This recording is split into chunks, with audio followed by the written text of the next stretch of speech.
बिस्मिल्लाहिर्रहमानिर्रहीम। अस्सलाम वालेकुम नाज़रीन, मैं हूँ महरीन सप्तैन। देख रहे हैं आप मेरा यूट्यूब चैनल। नाज़रीन, बैकग्राउंड से आप जान ही गए होंगे, मैं वापस आ गई हूँ पाकिस्तान और अब इंशाल्लाह फिर से ख़बरों के सिलसिले को जोड़ेंगे बड़ी ही कनेक्टिविटी के साथ और कोशिश करूँगी कि जल्द अज जल्द जो भी खबर आती है वो आप तक पहुँचाऊँ और मुस्तनद ज़राए से।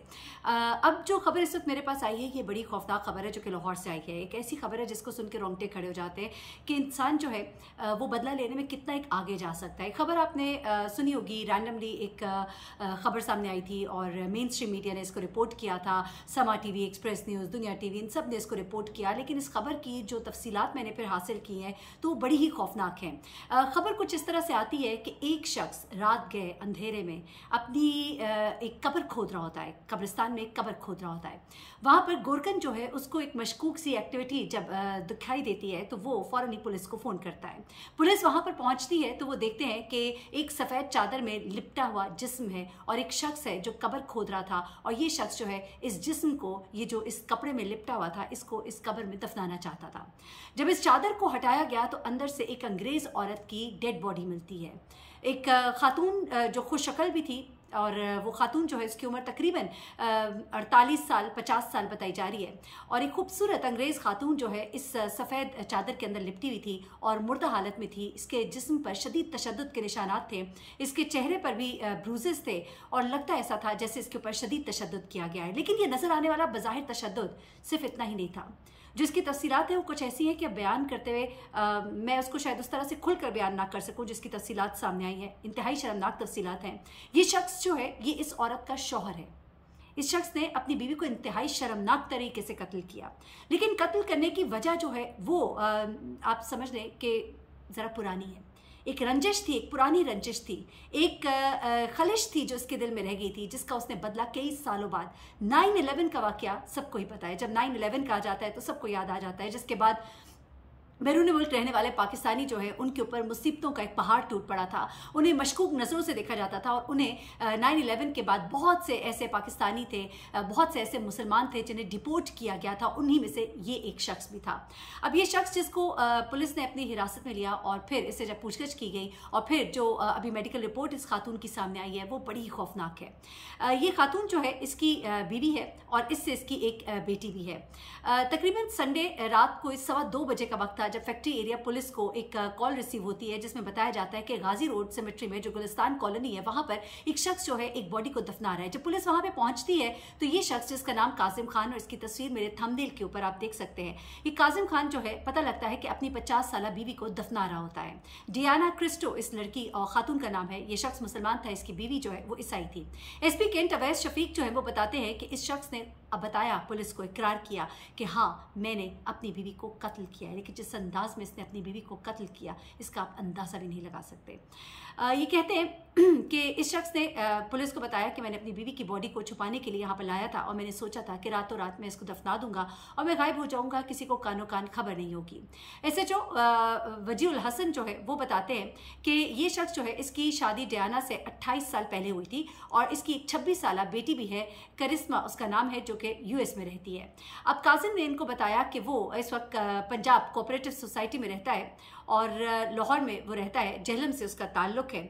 और इसने पुलिस को ये भी बताया कि वो अपनी बीवी के साथ US में रहता था और अपनी बेटी के साथ। लेकिन इसको 9/11 के अटैक्स के बाद वहाँ से डिपोर्ट कर दिया गया था। जब इसको वहाँ से डिपोर्ट किया गया तो ये बहुत चाहता था कि ऐसा ना हो, लेकिन इसको बाद में पता लगता है कि इसके डिपोर्ट होने में इसकी बीवी का भी किसी हद तक हाथ है।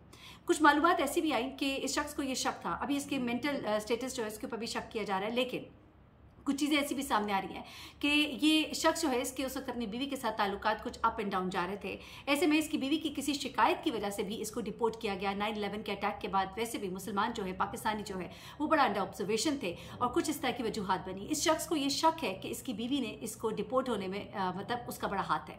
इसने उसके लिए उस तरह से स्टैंड नहीं लिया, अपने शौहर के लिए स्टैंड नहीं लिया। अगर ये स्टैंड लेती तो शायद इसको वापस रोक लिया जाता।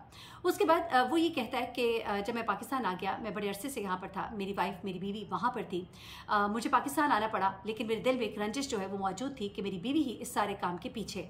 वो कहता है कि मैंने अपनी बीवी से अपने ताल्लुकात जो हैं ऐसे रखे कि उसको इल्म ना होने दिया कि मेरे दिल में उसके लिए कितनी नफरत है। उसके बाद वो कहता है कि मैंने अपनी बीवी को पाकिस्तान आने के लिए मजबूर किया 12 साल के बाद। 12 साल के बाद। वो कहते हैं कि मैंने उसको बताया कि मेरी हालत बड़ी ख़राब है, मैं बहुत बीमार हूँ, मैं किसी भी वक्त मर सकता हूँ, मुझसे मिलने के लिए आ जाओ। ये खातून जो है आखिरकार इसके बार बार कहने पर जुलाई 22 को वापस आती है, जुलाई के महीने में 22 तारीख को वापस आती है। अब उसके बाद काजिम जो है वो पुलिस को कहता है कि मैंने अपनी बीवी को बहुत बुरी तरह से तशद्दुद का निशाना बनाया। और तशद्दुद का निशाना जो है अब कुछ इस तरह से बनाया कि जिसको मैं बयान नहीं कर सकती।